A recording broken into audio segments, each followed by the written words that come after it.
আজ বিশ্বকর্মা পূজা, আর বিশ্বকর্মা পূজা মানেই পুজোর শুরু। তো আমাদের প্রিয় শহর তুফানগঞ্জ চারিদিক সেজে উঠেছে, আর আমরাও তিনজন বাইক নিয়ে বেরিয়ে পড়েছি ঘুরতে। সব জায়গা ঘুরে আমরা চলে এসেছি একটু টিফিন করতে। তো আমরা এখন খাচ্ছি পাপড়ি চাট, ভেলপুরি, আরও অনেক কিছু। খেয়ে দিয়ে আবার ঘুরতে বেরোবো। বিশ্বকর্মা পুজোর দিন থেকেই কেমন যেন মনটা খুশি খুশি লাগে, কারণ দুর্গাপুজো এসে গেছে।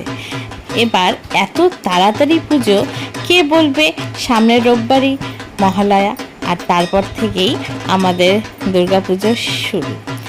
এক বছরের অপেক্ষায় থাকি আমরা এই পুজোর জন্য।